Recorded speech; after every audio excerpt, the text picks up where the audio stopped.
Vicky express में आपका स्वागत है।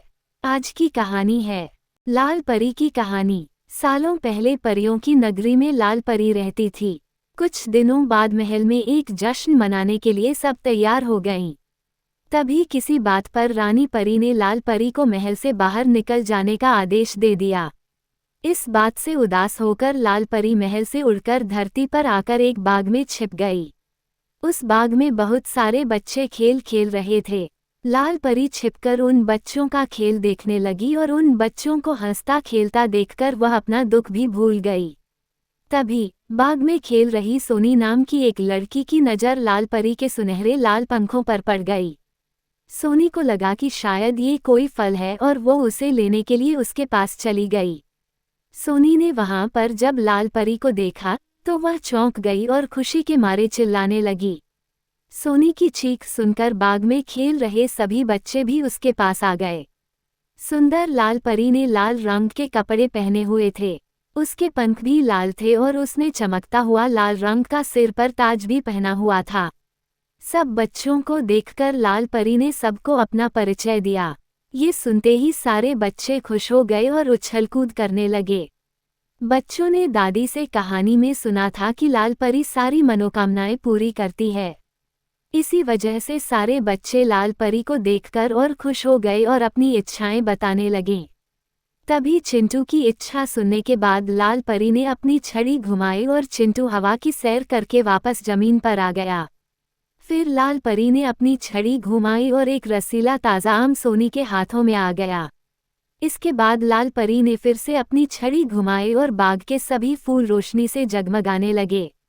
लाल परी के जादू देखकर सभी बच्चे बहुत खुश थे और लाल परी भी परी महल में चल रहे उत्सव और महल में न रहने का अपना दुख भूल गई थी। इसके बाद जैसे ही फूलों का चमकना कम हुआ आसमान के सारे तारे चमकने लगे। फिर बच्चों ने लाल परी से विदा लिया और अपने अपने घर जाने को तैयार हो गए। बच्चों के जाने के बाद लाल परी का मन फिर से उदास हो गया। लाल परी को उदास देखकर सोनी से रहा न गया तो उसने उससे उसकी उदासी का कारण पूछ लिया। लाल परी ने सोनी को रानी परी की सारी बात बता दी। ये सुनने के बाद सोनी ने कहा, आपने कोई शरारती हरकत की होगी तभी रानी परी ने ऐसी सजा दी है। मैं जब भी घर में शरारत करती हूँ तो मेरी माँ भी मुझे कोई न कोई सजा दे देती हैं। सफाई देते हुए लाल परी ने कहा, नहीं, मैंने कोई शरारत नहीं की थी। लाल परी की सफाई सुनकर मुस्कुराते हुए सोनी ने फिर से कहा, कुछ तो शरारत की ही होगी। इतना सुनते ही लाल परी ने अपनी छड़ी और नजरें सोनी से चुरा लीं।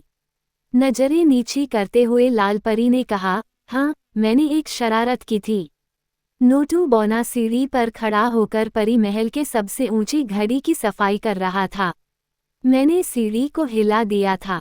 डर के मारे वह घड़ी की सुई पकड़कर उसी पर लटक गया और परी महल के सबसे बड़ी घड़ी की सुई टूट गई। उस घड़ी की सुई टूटने के कारण घड़ी रुक गई और परी लोक में सब रुक गया था।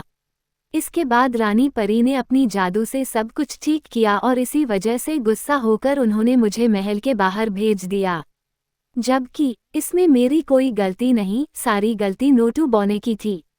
लाल परी की बात सुनकर सोनी ने कहा, मेरी माँ कहती हैं कि अगर हम अनजान होकर कोई गलती करते हैं तो उसके लिए माफ़ किया जा सकता है, लेकिन अगर जानबूझकर कोई गलती की जाए तो उसके लिए सजा देनी चाहिए। तो अब आप ये बताओ कि क्या आपने उस सीढ़ी को जानबूझकर हिलाया था या गलती से? लाल परी ने बहुत ही धीमी आवाज में कहा, जानबूझकर। क्या अगर मैं अब रानी परी से अपनी इस गलती के लिए माफ़ी मांगूं तो क्या वो मुझे माफ़ करेगी?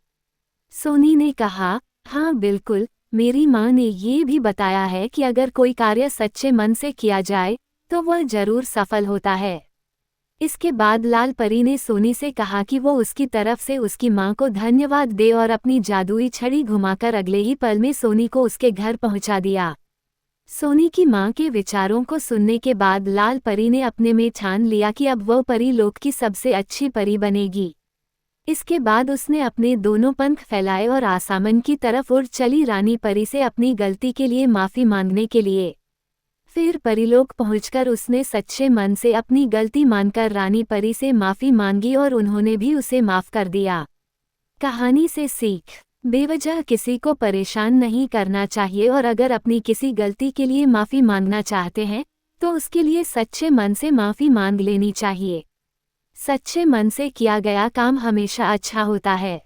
सुनने के लिए धन्यवाद। मेरा चैनल सब्सक्राइब करें, लाइक और शेयर भी करें। धन्यवाद।